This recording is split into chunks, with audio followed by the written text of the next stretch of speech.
Welcome back to another Saturday episode of Maximum Lawyer. I've got a really interesting one today because it comes from a friend slash listener of the show by the name of Ryan Weber, which I'll get into that conversation in a second and who Ryan is. Before I get into that though, we've had some really cool submissions recently. I'm going to play a submission that we got from Ryan, and we're going to talk about that a little bit today.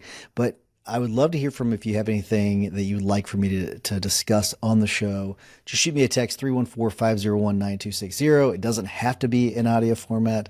It can be just a simple text message. But you could also go to maximumlawyer.com/ask and you can text your questions. Doesn't matter if you're just starting out or if you've been running a law firm for a really long time and you just want me to discuss a specific topic. I'm happy to do so. So make sure you submit those. It's always a lot of fun. But for today's episode, I got a video message from Ryan, and Ryan is someone who he's already had a successful exit from a business where he sold the business. He's a successful business owner. He's also someone, he is awesome at video. He's got his own YouTube channel. He runs the YouTube channel for his wife, who's an attorney, Tiffany Weber. They make just an amazing pair because she does amazing content and he does a great job of polishing it, putting out onto YouTube, and just you should really check out both of their pages. They do a really good job. But it's really interesting because this really kind of got me thinking, and I think it really is a critical error that many law firms are making when it comes to hiring top talent. Really, if you're relying on job postings alone, which I know that many of you are, because I hear about it all the time, people asking all the time, oh, should I use LinkedIn or should I use WiseHire? Should I use this? Should I use that?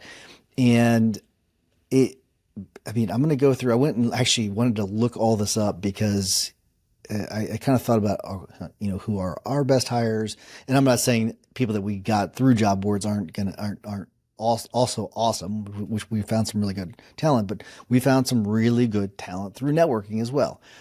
Some of our best employees came from people that, were former coworkers of people that we've had, people that, we knew that they knew they were a really good employee. And so it was just, networking has been a really good part of attracting great talent for us as well.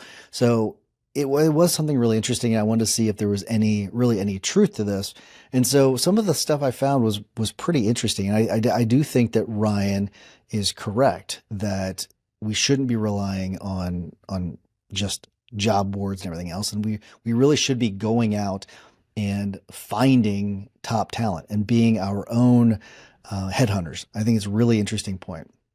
So let's get into some of these numbers. It's really interesting. So the most of the best talent is passive, and generally, so the workforce in general, 70% of the workforce is not actively looking for jobs. That means that of all available people that could work, only 30% are actually on job boards actively looking. That doesn't mean that they would not leave. That just means that they are not actively out there putting their names, or not putting their names on job boards, but going out and actually applying to jobs on job boards. Okay. And of the 30% that are there, as many of you have figured out, many of them are not the best fit for your firm. Just the reality of what it is. I do wonder also if there's some of truth to the fact that maybe the fact that because they are looking, that they're not the best potential candidate for your firm either. That's something that has also crossed my mind. Just the sheer fact that they are looking. And to be honest with you, I didn't, really dig into that a whole lot, but it is a question I really have about whether or not just the fact that they are actively looking, does that make them closer on the worst side of being a hire? I don't know the answer to that, so I'm not gonna opine on what I think about that. But I do know that there are a lot of people that have been opining about low quality applicants. I do know that. And so I think that there is some other way we've got to look at to get candidates. Um, this is I found this number so fascinating. I found it on several different studies and several different websites. 70 to 85% of jobs, of all jobs, are actually filled through networking. So even though 30%, only 30% are actively looking, 85%, 70 to 85% of jobs are actually filled through some form of networking, which I found that a really interesting number. And I found it on for several sources, which means that, we really should then, I think it supports the idea that we should be going out, we should be shaking the trees of our professional networks, asking for referrals from, or I guess, options. I don't know if we won't call them referrals, but options from the people we know about, people that might be looking to be hired. And I think that is a really good opportunity for us. You can go to bar association events, mastermind groups, Maximum Lawyer might be a really good example. Anyone looking for a candidate, I'm in this city, anyone in this city that could help me out. There's lots of different, and actually Maximum Lawyer does have a job board that you can put things on, just so you know. That is something that's not a pitch for that, but just so you'll know, if you want to put a job on there, that is an option for you. Something else that is interesting is that passive candidates, it seems that they tend to be higher performers. So the majority of top performers are actually happy in their current jobs, which is not so great for you if you're looking for someone. However, 87% of those would still entertain a better offer. That is interesting. So even though they're happy in their current jobs, 87% would still entertain a better offer. That could also indicate that the fact that they are, they may have a better attitude. That could be an indication of the fact that they might just have a better attitude. I'm sure many of them are just happy with where they are because of the job that they have, but it could also indicate that they're just happier to be around. I'll put it that way. So I think if you could reach out to these people with the right message, and because you find them through networking, I think that if you make the right offer, you could pull in an experienced, motivated employee and you're going to do it without flooding your inbox with a bunch of people that are sending you generic resumes.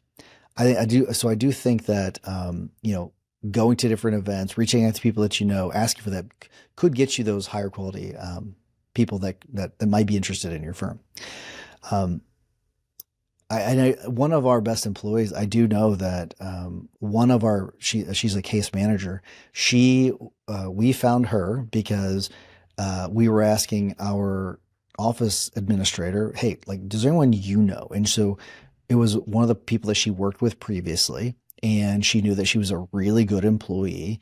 And so we went and got her, right? It was something where we made her a good offer and we went and got her. And she's with us today, and I hope she stays forever because she's fantastic. But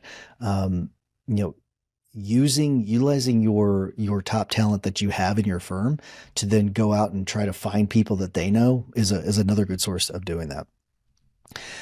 I do think that this is a really doing it this way. And I've talked to a couple other people. We had, I've talked to, Marco Brown about this. I've talked to Paul Yokubaitis about this, and Paul Yokubaitis and I had a really good conversation about this just last month, about doing this very same thing, about going in and finding this talent.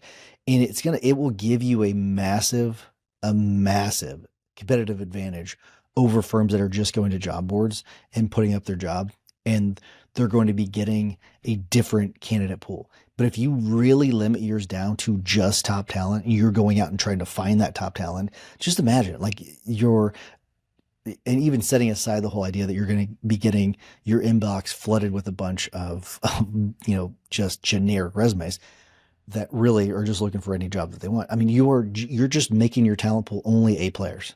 I mean, that's incredible. Where you're fishing in a pond where it's even, let's say that they're not all A players. Let's say you got some B's and some C's mixed into there. the vast majority are going to be A players, and you're going to be fishing in a pond where your chances of actually catching an A player are going to be far better. So I do think that that's really, really interesting. And so you're strategically going after talent, just like you'd be strategically going after clients, because this is marketing. Let's be honest. This is also marketing. Hiring people is marketing. You have to sell yourself to them. You have to find the best talent. You have to show to them why you are the best place to work. And that's part of this too. But once you get past that hurdle, I mean, the advantage you're going to have over other firms long term is really great. There is a quote from Stephen Covey that I think might be apropos here. The proactive approach to a mistake is to acknowledge it instantly, correct it, and learn from it. So, if your hiring process isn't bringing in the right people, okay, you need to fix it by being proactive. So the proactive approach to a mistake is to acknowledge it instantly, correct it, and learn from it. If your hiring process isn't bringing in those people, you need to fix it, okay? And I know for a fact that many of you have a broken hiring process because you told me, okay? You've told me, and you told me how you can't find the right candidates and how you're getting a bunch of applicants that are not great, yada, yada, yada. Well, okay, let's fix the problem by you going out and proactively trying to find these people. Is it more work? Absolutely. But is it going to pay off for you? Absolutely. All right. And then I guess finally, I do want to talk a little bit more about just pick on the job boards a little bit more. I'm not going to mention any more by name other than what I already have, but it's a volume game, right? It's really a volume game. It's not about quality. It's about volume. And I'm not saying you can't find talent on these job boards. I'm not saying that. I'm just saying it's harder to do so. It's really hard. That's why what we've had to do is we've had to find a way to quickly get through all of these candidates. And so before we send them through all of the interviews we have, before we check their references, have them take assessments, do all of that, all of these things that we have them do, before we go down that route, we want to filter them out, and we have to do that. And that's because it's a volume game. And that's whenever we're going through these job boards to put up our jobs, it changes the game. And if you can shift all of that effort over into a quality game as opposed to a volume game, you're going to get a high volume of good applicants compared to what you're getting when it comes to the high volume of bad applicants on these job boards.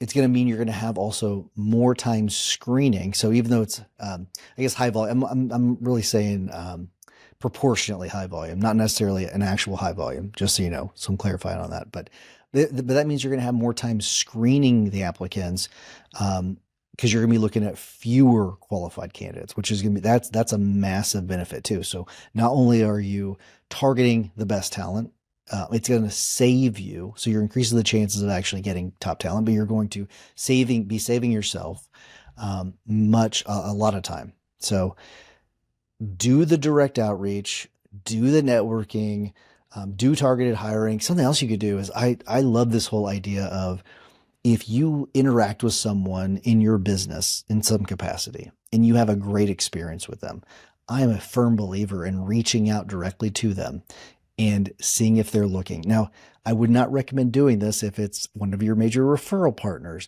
or in some way going to negatively affect your business. Don't do that. But if it's not going to negatively affect your business, when it comes to your revenues going down, you don't want that to happen. But if it's not going to negatively affect your business, I'm a firm believer in going out and see if you can attract that talent and get them to come over into your firm. So see if you can go out and source and find the best people for your firm. It's really going to be, if you stop relying on these job boards exclusively, continue to use them. I do think you should still continue to use them, but if you want to find these A players the fastest for your firm, start thinking like a headhunter. I think that is the best way of doing this. Start thinking like a headhunter. Reach out to your colleagues, reach out to the, different, go to bar association events, the multiple legal communities that are out there, BNI groups, all of that.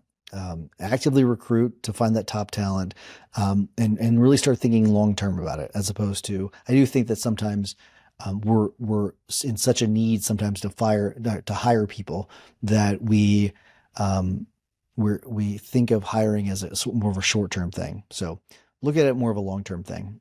Might change your perspective. But as a reminder, that's all I have for us. But as a reminder, if you want me to cover something on the Saturday show, shoot me a text, 314-501-9260 with whatever you want to cover. I got a funny text from someone. I'm not going to repeat what it was, but it was pretty funny. And I got a kick out of it. So keep them coming. I love to hear from you. Remember that consistent action is the blueprint that turns your goals into reality. Take care. Talk to you next Saturday.